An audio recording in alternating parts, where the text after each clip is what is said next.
Hello friends, నా పేరు కందుకూరి చేతన్. నేను ఎంఏ చేశాను. నేను గత 15 సంవత్సరాలుగా టీచింగ్ ఫీల్డ్లో పనిచేస్తున్నాను. నేను సోషల్ టీచర్ని. ప్రస్తుతం నేను కేకేఆర్ గౌతమ్ స్కూల్ తణుకు బ్రాంచ్లో నేను సోషల్ టీచర్గా పనిచేస్తున్నాను. నేను 10th క్లాస్ వరకు టీచ్ చేస్తాను. నేను కూడా డిఎస్సికి ప్రిపేర్ అవుతున్నాను. నాకు ఎప్పటి నుంచో ఈ బీఈడికి డిఎస్సికి ప్రిపేర్ అయ్యే వాళ్ళ కోసం సోషల్ కంటెంట్ కొన్ని లెసన్స్ చెప్తే బాగుంటుందని నాకు ఎప్పటి నుంచో ఉంది. సో ఆ ఉద్దేశంతో నేను కొన్ని వీడియోస్ చేద్దామని ఆశపడుతున్నాను. సో ఇది నాకు ఫస్ట్ వీడియో. ఈరోజు నేను జస్ట్ ఇంట్రడక్షన్గా 9th క్లాస్ హిస్టరీ చరిత్ర టెక్స్ట్ బుక్ నుంచి లాస్ట్ చాప్టర్ ఆధునిక ప్రపంచంలో పశు పోషకులు అనే లెసన్ని నేను జస్ట్ ఇంట్రడక్షన్ పార్ట్గా నేను మీకు ఎక్స్ప్లెయిన్ చేస్తాను. Okay, so 9th class text book నుంచి హిస్టరీ లాస్ట్ చాప్టర్ ఆధునిక ప్రపంచంలో పశు పోషకులు. ఇది 5th చాప్టర్ అండి. మనకి 9th క్లాస్ నుంచి లాస్ట్ చాప్టర్ ఇది 5th చాప్టర్ ఆధునిక ప్రపంచంలో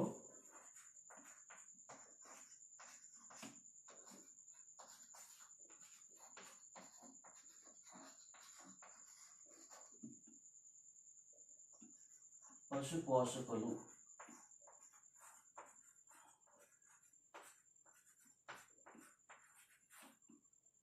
సో ఈ లెసన్ నుంచి నేను జస్ట్ ఇంట్రడక్షన్ పార్ట్ నేను మీకు చెప్తాను. దీన్ని ఇంగ్లీష్లో ప్యాస్టారలిస్ట్స్ ఇన్ ద మోడర్న్ వరల్డ్ అంటారు. ఇంగ్లీష్లో పశు పోషకుల్ని ప్యాస్టారలిస్ట్ అని పిలుస్తారు. ఈ లెసన్ స్టార్టింగ్లో మనకి ఒక పిక్చర్ ఒకటి ఇచ్చాడు మనకి. ఆ పిక్చర్లో మనకి గొర్రెలు మేకలు ఒక గడ్డి మైదానంలో మేత మేస్తున్నట్టుగా ఉంటుంది ఫోటో. అది దానికి కింద మనకి ఇచ్చాడు దాని ఇన్ఫర్మేషన్. తూర్పు గద్వాల్లో బుగ్యాల్లో మేత మేస్తున్నటువంటి గొర్రెలని ఇచ్చాడు. ఫస్ట్ ఇక్కడ ఒక వర్డ్ మనం చూస్తే కనుక బుగ్యాల్. బుగ్యాల్ అనే వర్డ్ మనకు వచ్చింది. ఈ బుగ్యాల్ అనేటువంటి వర్డ్కి పదానికి అర్థం ఏంటంటే మనకి మీన్ సీ లెవెల్ సముద్ర మట్టం నుంచి 12,000 అడుగుల 12,000 అడుగుల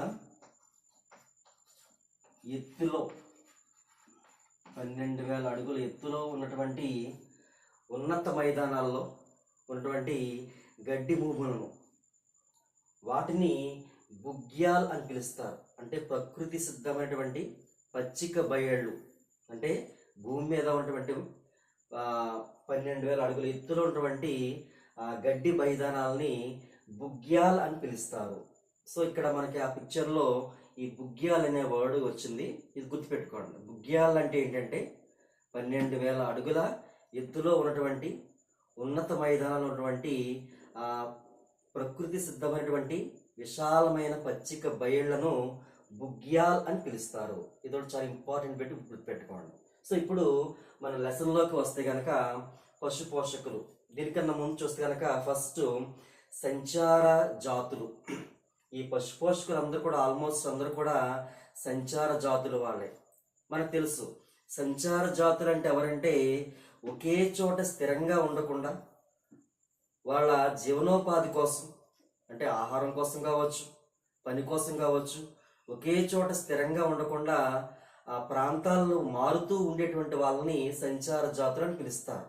ఇక్కడ మనకి ఇండియాలో చాలా మంది పశు పోషకులు సంచార జాతుల వాళ్ళే. ఒకసారి మనం చరిత్ర చూస్తే కనుక చరిత్ర పుస్తకాలు చాలా వరకు వీళ్ళు మనకు మిస్ అవుతూ ఉంటారు. అంటే చాలా పుస్తకాల్లో ఈ పశు పోషకుల గురించి మనకి ఎక్కువ రావు. కామన్గా వ్యవసాయం గురించి, అంటే రైతుల గురించి, పరిశ్రమలు స్థాపించేటువంటి వాళ్ళ గురించి, అందులో కార్మికుల గురించి, అలాగే చేతి వృత్తుల వాళ్ళ గురించి కూడా ఇస్తాడు. కానీ చాలా మనకి చరిత్ర పాఠాల్లో ఈ పశు పోషకులు వాళ్ళ గురించి ఎక్కువ పెద్దగా ఇవ్వలేదు. ఎందుకంటే చాలామంది అభిప్రాయంలో ఈ పశుపోషకులు అనేటువంటి వాళ్ళు చాలా పాత తరం వాళ్ళని, పాత రోజుల్లో వాళ్ళని, ఈ ప్రజెంట్ ఈ మోడర్న్ సొసైటీలో వాళ్ళకి ఎటువంటి స్థానము లేదని చాలామంది అపోహపడుతూ ఉంటారు. అందుకనే చాలా లెసన్స్లో మనకి వీళ్ళ గురించి ఇవ్వలేదు. కానీ మన భారతదేశ చరిత్రలో వీళ్ళకు కూడా ఒక ముఖ్యమైన పాత్ర ఉంది, వీళ్ళకు కూడా ఒక ముఖ్యమైన స్థానం ఉంది. మన గత పాఠాల్లో మనకి ఈ గిరిజన తెగల వాళ్ళు కావచ్చు, ఓకేనా, ఇలా మిగతా రైతులు కావచ్చు, ఇలాంటి వాళ్ళు చాలామంది బ్రిటిష్ వాళ్ళ టైంలో ఎలాంటి బాధలు పడ్డారు, ఆ తర్వాత కూడా ఎలాంటి సమస్యలు వాళ్ళు ఫేస్ చేశారు మనం చదువుకున్నాం. అలాగే ఈ టాపిక్లో కూడా ఈ పశుపోషకులు అనేటువంటి వాళ్ళు బ్రిటిష్ వాళ్ళు ఇండియాకి రాకముందు ఎలా ఉండేది వాళ్ళ యొక్క జీవన విధానం, బ్రిటిష్ వాళ్ళ యొక్క పరిపాలన మొదలైన తర్వాత ఎలా మారింది, ఇవన్నీ కూడా మనం ఈ టాపిక్లో చూద్దాం. ఇందులో ఫస్ట్ చూస్తే కనుక మనకి ఈ పశుపోషకులు అనేటువంటి వాళ్ళు చాలా ప్రాంతాల్లో ఉంటారు. కానీ ఈ టాపిక్లో ఇప్పుడు చెప్పేటువంటి వీడియోలో నేను కేవలం పర్వత ప్రాంతాల్లో ఉండేటువంటి వాళ్ళ గురించి మాత్రం చెప్తున్నాను. నేను ఫస్ట్ ఎక్కడ ఉంటున్నారంటే వాళ్ళు పర్వత ప్రాంతాలు. నేను చెప్పబోయేటువంటి పశుపోషకులు ఎక్కడ ఉంటున్నారంటే వీళ్ళు పర్వత ప్రాంతాల్లో ఉండేటువంటి వాళ్ళు. పర్వత ప్రాంతాలు అంటే పశుపోషకులు అంటే కేవలం పర్వత ప్రాంతాల్లో మాత్రమే ఉండరు, పీఠభూముల్లో ఉంటారు, మైదానాల్లో ఉంటారు, ఎడారుల్లో కూడా ఉంటారు. సో వాటి గురించి వాళ్ళ గురించి తర్వాత లెసన్స్లో నేను తర్వాత వీడియోస్లో నేను చెప్తాను. ఈ వీడియోలో మాత్రం పర్వత ప్రాంతాల్లో ఉండేటువంటి పశు పోషకుల గురించి మాత్రం నేను చెప్తాను. ఇందులో ఫస్ట్ చూస్తే కనుక మనకి గుజ్జర్ బకర్వాల్స్. వీళ్ళు ఏ రాష్ట్రంలో చెందిన వాళ్ళంటే జమ్మూ అండ్ కాశ్మీర్.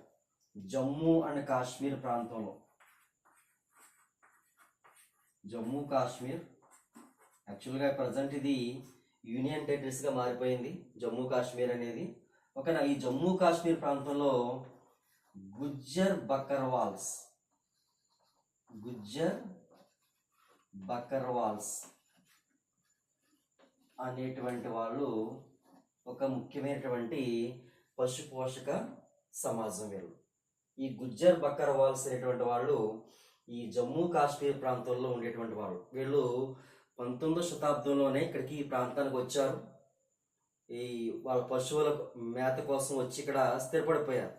వీళ్ళు కాలానికి అనుగుణంగా అంటే వేసవికాలం, శీతాకాలం ఈ 2 సీజన్స్కి అనుగుణంగా వాళ్ళు వాళ్ళ అంటే ప్రాంతాలు మారడం అంటే సంచార జీవనం. వాళ్ళ సంచార జీవనం అనేది దేన్ని బేస్ చేసుకుని జరుగుతుందంటే వేసవికాలం, శీతాకాలం. ఇక్కడ చూస్తే కనుక ఈ గుజ్జర్ బకర్వాల్స్ అనేటువంటి వాళ్ళు వేసవికాలంలో వాళ్ళు అంటే ఇంచుమించు ఏప్రిల్, మే ఈ టైం అంతా కూడా అంటే మార్చ్, ఏప్రిల్, మే ఈ వేసవికాలం అంతా కూడా ఉన్నత మైదానాల్లో మనం చెప్పుకున్నాం. ఎక్కడంటే అది బుగ్యాల్ ప్రాంతం. బుగ్యాల్ ప్రాంతంలో వాళ్ళు జీవిస్తూ ఉంటారు.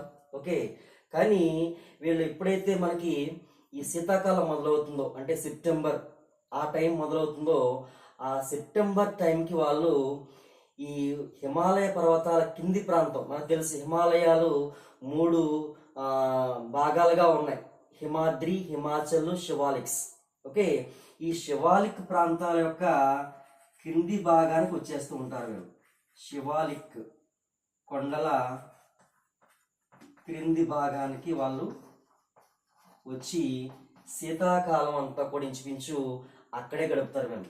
అంటే శివాలిక్ కొండల దగ్గరికి ఎప్పుడు వస్తారంటే వాళ్ళు శీతాకాలం వస్తారు. వాళ్ళు శీతాకాలం అంతా కూడా ఇంచుమించు అక్కడే వాళ్ళు గడుపుతారు. తిరిగి మళ్ళీ ఏప్రిల్ అంటే ఇంచుమించు సమ్మర్ స్టార్ట్ అయ్యే టైంకి వాళ్ళు వాళ్ళ పశువులతోటి అంటే యాక్చువల్గా గుజ్జర్ బకర్వాల్స్ అంటే వాళ్ళు మేకలు, గొర్రెలు పెంచడంలో బాగా మంచి సిద్ధహస్తులు అంటాడు వాడు. కాబట్టి వాళ్ళ గొర్రెలు, మేకలతోటి వాళ్ళు ఈ ఏప్రిల్ మొదలయ్యేసరికి వాళ్ళు తిరిగి మళ్ళీ ఎక్కడికి వెళ్ళిపోతారు, వాళ్ళు ఉన్నత మైదానాలకు వాళ్ళు వెళ్ళిపోతారు. అంటే ఈ బుగ్యాల్ ప్రాంతాలకు వాళ్ళు వెళ్ళిపోతారు. అంటే ఎందుకంటే ఈ ఏప్రిల్ మొదలయ్యేటప్పటికి హిమాలయాల్లో మంచంతా కరిగిపోయి ఓకే అక్కడ చక్కగా రకరకాల మొక్కలు, గడ్డి మొక్కలతోటి అదంతా కూడా ఒక కార్పెట్ మాదిరిగా అది తివాచి మాదిరిగా ఉంటుందన్నమాట. కాబట్టి వాళ్ళ పశువులకి మంచి గడ్డి వాళ్ళకి అందుతుంది అక్కడ. కాబట్టి సమ్మర్ టైంలో వాళ్ళు ఆ బుగ్గ్యాల్ అనే ప్రాంతానికి వాళ్ళు వెళ్ళిపోతూ ఉంటారు. చూడండి ఇక్కడ వీళ్ళ జర్నీ దేన్ని బేస్ చేసుకుని, ఇక్కడ వేసవికాలం శీతాకాలం వీళ్ళు కుటుంబాలతో కలిసి ఈ శివాలిక్ కొండల కింది ప్రాంతం నుంచి బుగ్గ్యాల్ ప్రాంతానికి, బుగ్గ్యాల నుంచి తిరిగి మళ్ళీ ఈ శివాలిక్ కొండల ప్రాంతానికి వీళ్ళు ఆ సీజన్ బట్టి వాళ్ళు ప్రయాణం చేస్తూ ఉంటారు కుటుంబాలు కలిసి. ఆ ప్రయాణాన్ని ఒక పేరుతో పిలుస్తారు. ఆ ప్రయాణం పేరు ఏంటంటే కఫిలా. ఆ ప్రయాణం పేరు ఏంటంటే కఫిలా అనే పేరుతోటి వాళ్ళు ప్రయాణం చేస్తారు. అంటే కాబట్టి ఈ గుజ్జర్ బకర్వాల్స్ అనేటువంటి వాళ్ళు ఏ ప్రాంతం అంటే జమ్మూ కాశ్మీర్. ఓకే, వాళ్ళు ఎక్కువ గొర్రెలు మేకలు పెంచడంలో బాగా మంచి సిద్ధహస్తులు. ఓకేనా, వాళ్ళక ఆ సంచార జీవనం అనేది శీతాకాలం వేసవకాలం మీద డిపెండ్ అయి ఉంటుంది. వాళ్ళక ప్రయాణం పేరు ఏంటంటే కఫిలా. కఫిల్ అనే పేరుతోటి వాళ్ళ కుటుంబాలతోటి వాళ్ళు ఆ సంచార జీవనం వాళ్ళు చేస్తూ వాళ్ళు ఆ పశువులు మేపుతూ ఉంటారు. ఇది జమ్మూ కాశ్మీర్ ప్రాంతంలో ఉన్నటువంటి గుజ్జర్ బకర్వాల్స్ గురించి. అలాగే ఇంకొక జాతి ఉంది, అది ఎక్కడంటే హిమాచల్ ప్రదేశ్.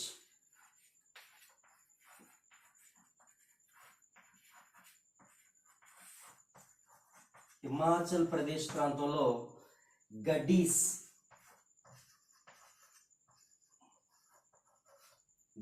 అనేటువంటి సంచార పశు పోషకుల జాతి ఒకటి ఉంది హిమాచల్ ప్రదేశ్ ప్రాంతంలో, గడ్డీస్. ఓకే, ఈ గడ్డీస్ అనేటువంటి వాళ్ళు కూడా సేమ్ గుజ్జర్ బకర్వాల్స్ మాదిరిగానే వీళ్ళు కూడా సీజన్ బట్టి, అంటే వేసవికాలంలో వాళ్ళు హిమాచల్ ప్రదేశ్లో ఉన్నటువంటి ఉన్నత ప్రాంతాల్లో ఉంటారు. ఎందుకంటే వేసవికాలం కాబట్టి మంచంతా కరిగి చక్కగా మంచి తివాచి మాదిరిగా ఉంటుంది అక్కడ. కానీ ఎప్పుడైతే శీతాకాలం మొదలవుతుందో వాళ్ళు ఆ శీతాకాలంలో వాళ్ళు శివాలిక కింద ప్రాంతాలకు వచ్చి వాళ్ళు నివాసం ఉంటూ ఉంటారు. సేమ్ ఇంచుమించు గుజ్జర్ బకర్వాల్స్ మాదిరిగానే గడ్డీస్ కూడా శీతాకాలం శివాలిక్ కొండల కింది భాగం, ఇంచుమించు అది బాబర్ ప్రాంతం. బాబర్ అంటే కుమయూన్ ప్రాంతం యొక్క కుమయూన్ కొండల కింది భాగాన్ని బాబర్ అని పిలుస్తారు. ఆ బాబర్ ప్రాంతానికి వాళ్ళు వచ్చేస్తూ ఉంటారు, శివాలిక్ ప్రాంతాలు. ఓకేనా, అలాగే సమ్మర్ మొదలవగానే వాళ్ళు నార్త్కి, అంటే వాళ్ళు ఉండేటువంటి ప్రాంతం చూడండి, ఇక్కడ హిమాచల్ ప్రదేశ్లో వేసవి కాలంలో వాళ్ళు ఉండేటువంటి ప్రాంతాల పేర్లు రెండు ఇచ్చారు మనకి. ఓకే, అవి ఏంటంటే లాహుల్ అండ్ స్పితి. లాహుల్ అండ్ స్పితి. గడ్డీస్ వేసవి కాలంలో హిమాచల్ ప్రదేశ్లో ఏ ప్రాంతాల్లో ఎక్కువ ఉంటారంటే లాహుల్ అండ్ స్పితి అనే ప్రాంతాల్లో ఉంటారు. కొంతమంది ఇంకా పైకి వెళ్ళి బుగ్గ్యాల్ ప్రాంతంలో ఉంటారు. చాలామంది ఈ లాహుల్ అండ్ స్పితి అనే ప్రాంతాల్లో ఉంటారు. వాళ్ళు ఉండి తిరిగి మళ్ళీ శీతాకాలం మొదలవగానే, సెప్టెంబర్ మొదలవగానే తిరిగి మళ్ళీ శివాలిక్ కొండల దిగువ భాగానికి వాళ్ళు వచ్చేస్తూ ఉంటారు. ఇలాగా ఈ పర్వత ప్రాంతాల్లో ఈ జమ్మూ అండ్ కాశ్మీర్లో గుజ్జర్ బకర్వాల్స్, హిమాచల్ ప్రదేశ్లో గడ్డీస్ అనేటువంటి వాళ్ళు ఈ సీజన్ బట్టి, అంటే సమ్మరు వింటరు, శీతాకాలం వేసవికాలం, ఈ రెండు సీజన్ డిపెండ్ చేసుకున్న వాళ్ళ యొక్క సంచార జీవనం వాళ్ళు చేస్తూ ఉంటారు. ఇక్కడ మనకు కొన్ని పిక్చర్స్ మనకి ఇచ్చాడు. ఇందులో చూస్తే కనుక ఈ గడ్డీస్ అనేటువంటి జాతి వాళ్ళు ఎక్కువ ఈ గొర్రెలు మేకలను పెంచుతుంటారు. ఎక్కువ గొర్రెలు ఎక్కువ పెంచుతారు వాళ్ళు. వీళ్ళు ఈ ఉన్నత ప్రాంతాల నుంచి శివాలిక్ కొండల ప్రాంతాలకి, శివాలిక్ కొండల నుంచి ఉన్నత ప్రాంతాలకి, అంటే లాహుల్ అండ్ స్పితి ప్రాంతాలకు వెళ్తున్నప్పుడు ఆ మార్గ మధ్యంలో వాళ్ళు వాళ్ళ గొర్రెల ఊళ్ళు కత్తిరించేటువంటి పని చేస్తూ ఉంటారంట. వీళ్ళు ఇక్కడ మనకి ఫోటో ఇచ్చాడు, మనకి ఒక పిక్చర్ ఇచ్చాడు. ఆ పిక్చరు ఏంటంటే ఊల్ లోయ అని ఇచ్చాడు. ఆ ఊల్ లోయ ఎక్కడుందంటే హిమాచల్ ప్రదేశ్ రాష్ట్రంలో ఒక పాలంపూర్ అనే ప్రాంతానికి దగ్గరగా ఉంది. అదొకటి గుర్తుపెట్టుకోండి, ఊల్ లోయ. ఊల్ అనేటువంటి లోయ ఎక్కడుందంటే హిమాచల్ ప్రదేశ్లో ఉంది. హిమాచల్ ప్రదేశ్లో ఆ పాలంపూర్ అనే ప్రాంతానికి దగ్గరలో ఉంది.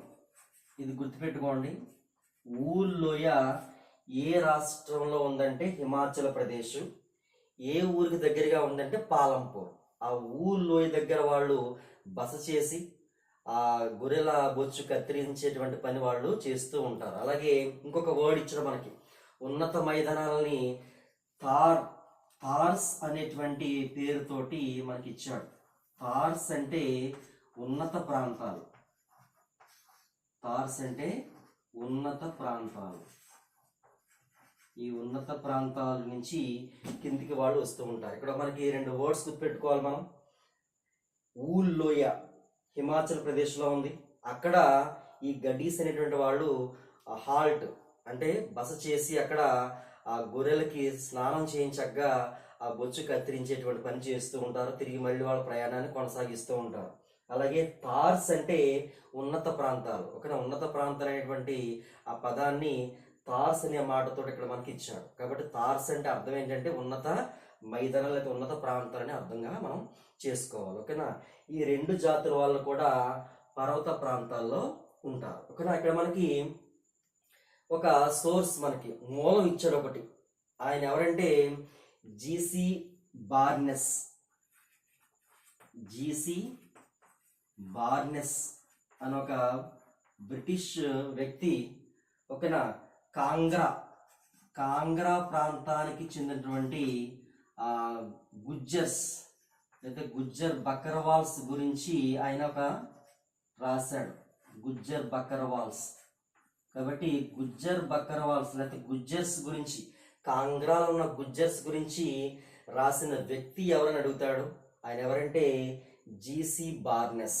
జీసీ బార్నెస్ అనేటువంటి వ్యక్తి కాంగ్రాలో ఉన్నటువంటి గుజ్జర్ బకర్వాల్స్ గురించి రాశాడు. ఈయన ఏమి రాశాడంటే చూస్తే కనుక యాక్చువల్గా ఈయన రాసింది ఏంటంటే గుజ్జర్ బకర్ అంటే గడ్డీస్ అనేటువంటి వాళ్ళు గొర్రెలు మేకలు పెంచడంలో బాగా మంచి సిద్ధహస్తులు అయితే కనుక గుజ్జర్ బకర్వాల్స్ యొక్క సంపద అంతా కూడా ఎందులో ఉందంటే గేదెల రూపంలో ఉందని రాసరైన. అంటే ఎక్కువ గేదెలు పెంచుతారని రాసరైన జీసీ బార్నెస్. ఓకేనా. ఇందులో ఈ గుజ్జర్ బకర్వాల్స్ లో మగవాళ్ళందరూ కూడా ఆ పశువులు మేపుకుంటూ ఆ అడవుల్లోకి వెళ్ళిపోతే కనుక అడవుల్లోకి వెళ్ళి కొన్ని వారాల తరబడి వాళ్ళు ఉండిపోతారని రాశాడు. ఆడవాళ్ళు మాత్రం ఈ పాలు పెరుగు నెయ్యి ఇలాంటివన్నీ కూడా కొన్ని కుండల్లో వాళ్ళు పెట్టుకుని దగ్గరలో ఉన్న మార్కెట్స్ వాళ్ళు వెళ్ళి అమ్ముతుంటారని చెప్పేసి రాశాడు. ఆ రాసింది ఎవరంటే జీసీ బార్నెస్ అనేటువంటి వ్యక్తి. గుర్తుపెట్టుకోండి. గుజ్జర్ బకర్వాల్స్ గురించి రాసినటువంటి వ్యక్తి ఎవరంటే జీసీ బార్నెస్. ఆయన రాసింది ఎవరి గురించి అంటే కాంగ్రాలో ఉన్నటువంటి గుజ్జర్ బకర్వాల్స్ గురించి ఆయన రాశాడు. అలాగే ఈ గడ్డీస్ అనేటువంటి వాళ్ళు కొన్ని మండపాలు, వాళ్ళు ఉండేటువంటి ఇళ్ళని మండపాలుగా పిలుస్తారు. గడ్డీస్ మండపాలు అంటే మన ఇక్కడ ఎలా ఉంటుందంటే ఒక చిన్న గుడిసె మాదిరిగా ఉంటుంది. అంటే తాటాకులతోటి మనం చూస్తూ ఉంటాం కదా, అలాంటి ఒక తాటాకు ఇల్లు మాదిరిగా ఉంటుంది. దాన్ని గుజ్జర్ల మండపం అని మనకి ఇచ్చాడు ఇందులో. ఓకేనా. ఇది దేంతో వాళ్ళు నిర్మిస్తారని చెప్తే కనుక రింగల్ అనేటువంటి వెదురుతోటి. ఏ వెదురు అంటే రింగల్ అనేటువంటి వెదురు. అలాగే బుగ్యాల్లో ఉన్నటువంటి గడ్డితోటి ఆ గుజ్జర్ల మండపాన్ని వాళ్ళు నిర్మిస్తారు. అది వాళ్ళు ఉండేటువంటి ప్లేసు, అలాగే వాళ్ళ పని ప్రదేశం కూడా అదే. అంటే వాళ్ళు నివాసం ఉంటారు ఆ మండపంలో, అలాగే అక్కడ వాళ్ళు పని కూడా చేస్తూ ఉంటారు. ఓకేనా. అక్కడ వాళ్ళు నెయ్యి లాంటివన్నీ కూడా వాళ్ళు తయారు చేస్తారంట. ఆ గుజ్జర్ల మండపాల్లో ఎక్కువ ఏం తయారు చేస్తారంటే వాళ్ళు నెయ్యి తయారు చేసి మార్కెట్కి పట్టుకు వాళ్ళు అమ్ముతూ ఉంటారు. ఈ మధ్య ఈ ట్రాన్స్పోర్ట్ కూడా ప్రాంతంలో పెరిగింది. ఈ ట్రక్కులు ఓకేనా, ఈ బస్సుల ద్వారా వాళ్ళు పాలు పెరుగు ఇలాంటివన్నీ కూడా వాళ్ళు ట్రాన్స్పోర్ట్ చేస్తుంటారు. ఇది ఈరోజు మనం నేర్చుకున్నటువంటి మెయిన్ పాయింట్స్ ఏంటంటే ఇందులో మనకి ఇవాళ చెప్పిన టాపిక్ ఏంటంటే ఆధునిక ప్రపంచంలో పశుపోషకులు అంటే వీళ్ళు ఆల్మోస్ట్ సంచార జాతుల వాళ్ళు. వీళ్ళు చాలా ప్రాంతాల్లో ఉంటారు. ఈరోజు మనం చెప్పుకుంది ఎవరి గురించి అంటే పర్వత ప్రాంతాల్లో ఉండేటువంటి పశుపోషకులు. ఇందులో మనం 2 చెప్పుకున్నాం. మనం ఫస్ట్ ఎవరంటే గుజ్జర్ బకర్వాల్స్ జమ్మూ అండ్ కాశ్మీర్, గడీస్ హిమాచల్ ప్రదేశ్. ఓకే, ఈ ఇద్దరు గురించి మనం చెప్పుకున్నాం. ఇందులో కొన్ని ముఖ్యమైనటువంటి పాయింట్స్ ఏం చూస్తే కనుక వీళ్ళు వేసవికాలం శీతాకాలం ఈ రెండు కూడా వాళ్ళ సంచార జీవనాన్ని ప్రభావితం చేస్తూ ఉంటాయి. వేసవికాలం వాళ్ళు ఉన్నత మైదానాలు బుగ్యాల్ అనే ప్రాంతంలో ఉంటూ ఉంటారు వాళ్ళు. ఓకే, శీతాకాలం ఆ ప్రాంతం అంతా కూడా మంచుతో కప్పబడిపోయి ఉంటుంది కాబట్టి కిందికి వచ్చి శివాలిక్ కొండల కింది భాగంలో ఓకేనా కొమ్యూన్ ప్రాంతం కింద కూడా కింద అని పిలుస్తారు దాన్ని. ఓకేనా, బాబర్ అనే ప్రాంతం, ఇలాంటి ప్రాంతాల్లో వాళ్ళు జీవనాన్ని కొనసాగిస్తూ ఉంటారు. తిరిగి మళ్ళీ వేసవకాలం మొదలవగానే మళ్ళీ వాళ్ళు పైకి వెళ్ళిపోతూ ఉంటారు. ఇందులో కఫిల్ అంటే ఏంటంటే గుజ్జర్ బకర్వాల్స్ యొక్క ప్రయాణం. గుజ్జర్ బకర్వాల్స్ యొక్క ప్రయాణాన్ని కఫిలా అనే పేరుతోటి పిలుస్తారు. ఓకే, వీళ్ళ కుటుంబాలతో సహా వాళ్ళు ప్రయాణం చేస్తూ ఉంటారు. ఆ ప్రయాణాన్ని కఫిల్ అనే పేరుతో పిలుస్తారు. అలాగే హిమాచల్ ప్రదేశ్లో గడ్డీస్, వీళ్ళు వేసవికాలం ఉన్నటువంటి ప్రదేశాలు ఏంటంటే లాహుల్ అండ్ స్పితి. లాహుల్ అండ్ స్పితి అనే రెండు ప్రాంతాలు ఏ స్టేట్లో ఉన్నాయంటే హిమాచల్ ప్రదేశ్లో ఉన్నాయి. ఈ గడ్డీస్ అనేటువంటి వాళ్ళు వేసవ కాలంలో వాళ్ళు ఈ రెండు ప్రాంతాల్లో వాళ్ళు ఉంటారు. అలాగే వీళ్ళు సంచార జీవనం చేస్తున్నప్పుడు మధ్యలో ఆగుతూ ఉంటారు. ఇక్కడ మనకు కొన్ని పేర్లు ఇచ్చారు మనకి.